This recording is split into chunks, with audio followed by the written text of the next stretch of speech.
So I want to show you guys today my favorite go-to red velvet cake recipe. I've been using it for 10 years, and after you bake this cake, every other velvet cake you taste will never compare, because that's what's happened with me in the last 10 years.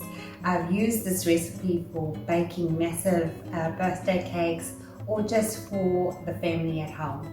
So first up, you're going to set your oven to 350 degrees Fahrenheit or 175 degrees Celsius. And then you're going to line your bake tins, which is an 8-inch square tin I have. If you want to use round, I've used round is just fine.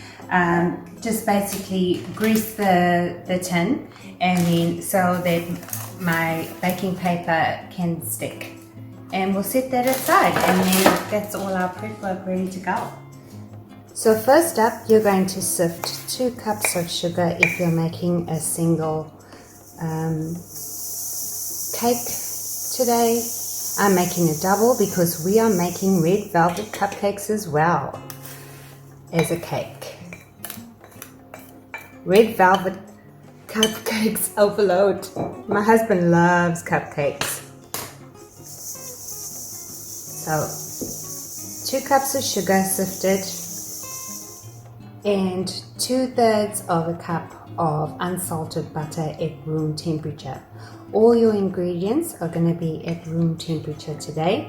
So when you're getting ready to bake, it'd be best to just have them sitting on your kitchen bench top. It'd be really easy to use electric beaters. If you don't have electric beaters, you of course can do this by hand. It's just going to take longer, and you're going to need to just make sure that there's no lumps in your little wet ingredients that we're preparing. So now I'm just going to beat this until it's light and fluffy.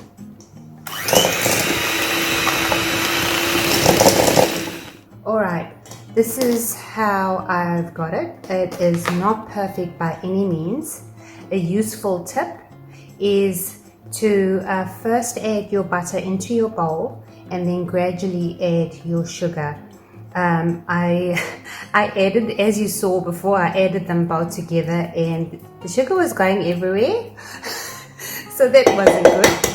And then you're going to beat in 2 eggs, one at a time, into your batter.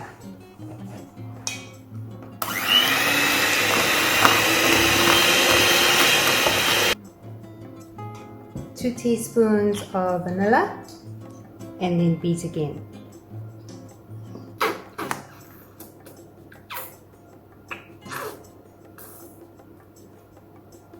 You can use vanilla extract in this one.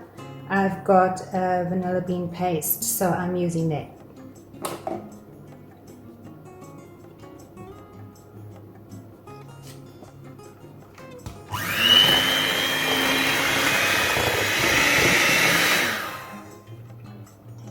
Okay, that's what your wet ingredients looks like. I'm going to set this aside now and prepare the dry ingredients. 2.5 cups of all-purpose or cake flour.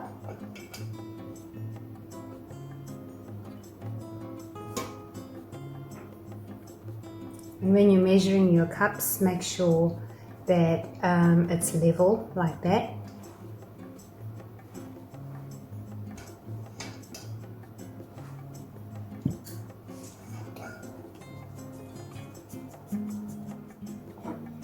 Quarter cup of regular cocoa,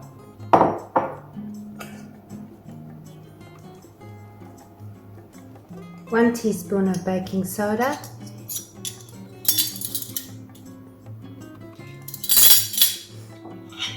and 1/2 teaspoon of baking powder.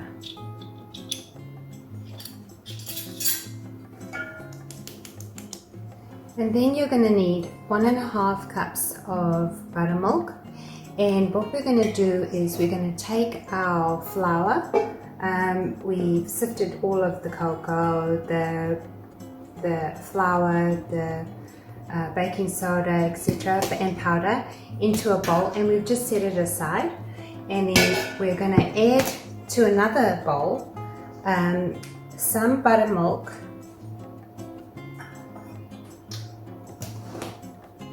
and some of your dry ingredients, and mix that up, and then you're going to alternate until all your dry ingredients with your buttermilk has been incorporated.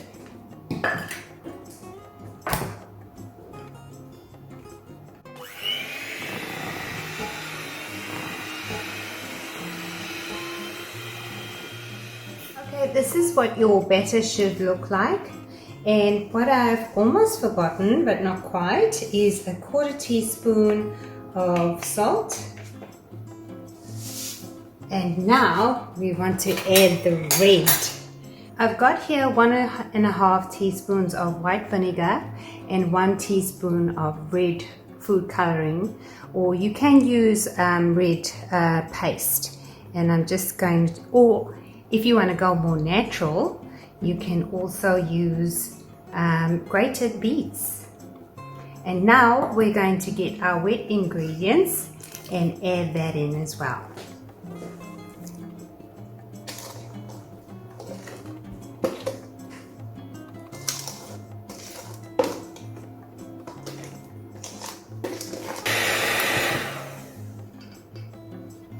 Look at that. That's going to come out beautiful. And now this batter is ready to go into your cake tins. And now you're going to share your cake batter between your 2 cake tins.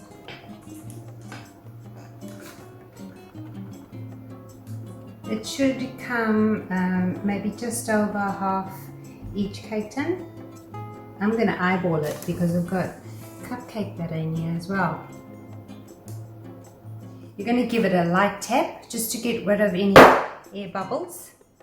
I'm not going to tap mine because it's making a huge racket, but you tap on your counter, and if some are stubborn, you can also just press I'll show you. You could just do that, and that'll take care of it. Then that goes into the oven for 35 minutes, and we will need to cool it for at least an hour. If you have a small oven, I would bake the cakes separately. Remember, 35 minutes each. And now we're going to prepare the cream cheese frosting, and for that you will need 1 cup of unsalted butter at room temperature, and as you see here, I've cut it into cubes. And we're going to pour that into the bowl.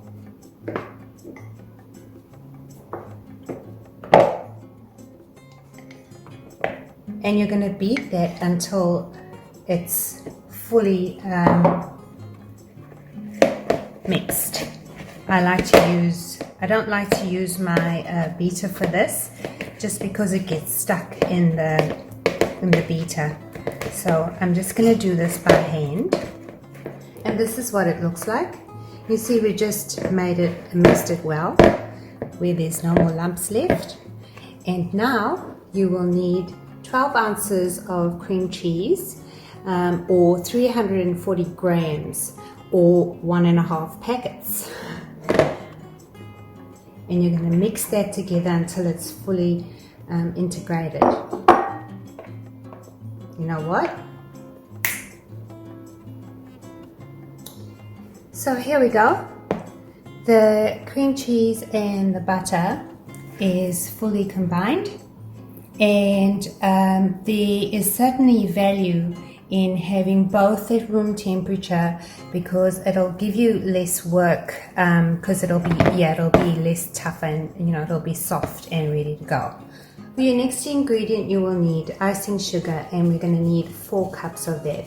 So we're just going to sift. I'm going to sift in 1/2 cup at a time and mix that in until I have all of my icing sugar combined with my cream cheese and my butter. Guys, if you have your icing do this, I just store mine in a separate container so it does this now and again. So what I do is I just take a spatula and I push it a little bit around like that until the lumps dissolve, and I keep going. Remember, I am adding my icing sugar a little bit at a time, and I am beating it by hand, because if I use a hand mixer, you know, if I just put all my icing sugar and I use a hand mixer, the icing sugar is going to go everywhere. So you don't want to do that. So I'm going to first combine all of this, and then I'm going to use my electric mixer, because what I want to achieve is I want to get the smoothest possible frosting that I can achieve. Okay, so before I use my electric beaters, I'm going to add the last ingredient, which is 1.5 teaspoons of vanilla extract, and I'm using vanilla bean paste, which is okay.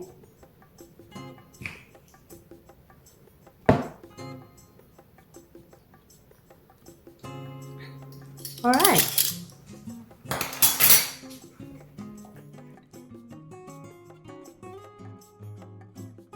So this is now after I've given it a good beating with my electric beaters, and you'll see how beautifully smooth that is.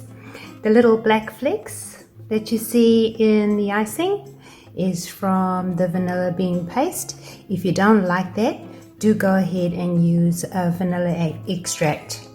Okay, so now on to the assembly of the cake. I have let my cake completely cool. You need to let it cool in the pan. The reason that is when the cake comes out of the oven, it is extremely soft and it needs time to settle down and further solidify. A red velvet cake is not like a chocolate cake, even though you might think so. A chocolate cake is very moist, and the moister it is, the yummier it is. But a red velvet cake is, if you think of the material velvet, it's soft, it's lush, and so is a red velvet cake. When you bite into it, there should be no graininess. It should be soft and just melt in your mouth. And this recipe most certainly does that. Guys, if you haven't already, please do subscribe to my channel and like this video, because this is an amazing recipe. So now we're going to remove that. It came out pretty easy.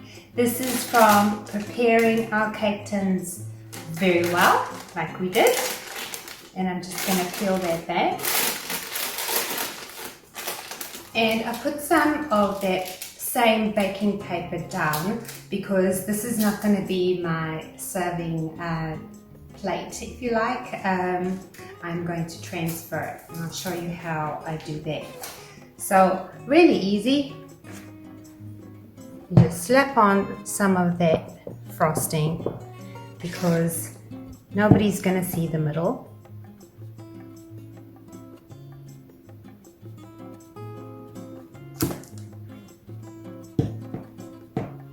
I love how the cake isn't crumbly at all, so no crumbs are getting mixed in with my frosting.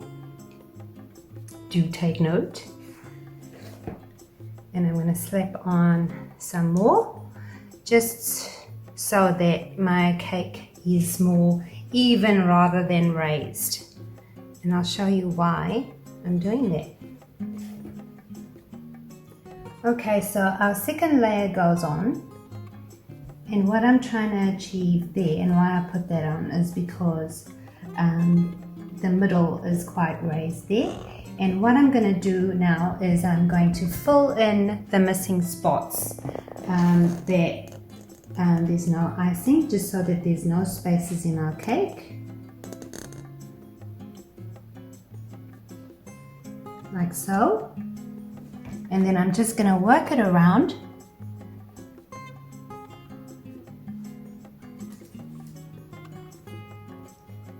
This icing is quite fluid, so you kind of do have to work quickly because it tends to drip a little bit. And then when you place it in the fridge, it all settles down and it goes solid.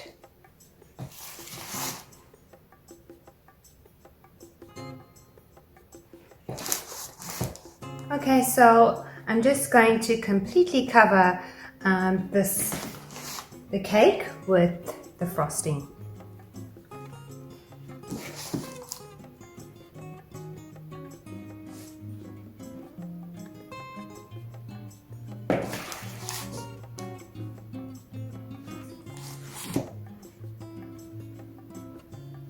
And this is where you can have some creative fun and, you do designs or, just leave it plain. It's all up to you. And now that your cake has been completely covered with the frosting, you can do a little design, and that's what I'm going to do. And I'll just give you one idea. You can just do that with your spatula or a knife if you don't have a spatula, and work your way up.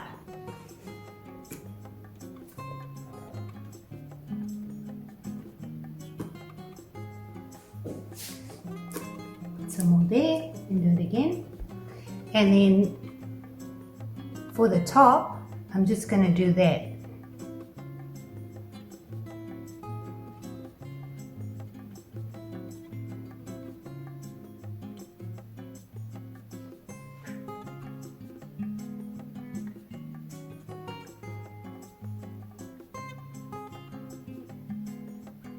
A few moments later. Okay, I'm not going to mess with this cake anymore because I think it's pretty spectacular just how it is. And now, so that's red velvet cake with cream cheese frosting. And we did say we were going to make cupcakes. Look at these.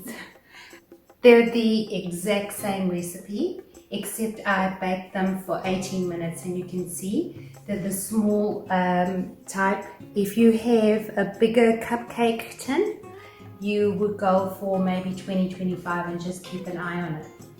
So now the texture. Remember we were talking about velvet. I want to break open a cupcake and just show you exactly what I meant.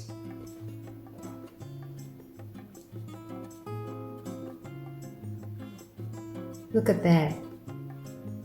That is completely soft, springy, and velvety.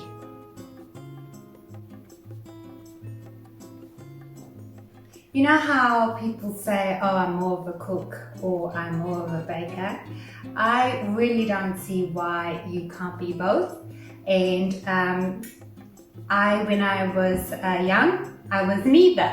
So the whole aim of all of this is to show you that there's nothing that you can't do. Guys, please do like my video and subscribe to my channel for many more recipes to come. See ya!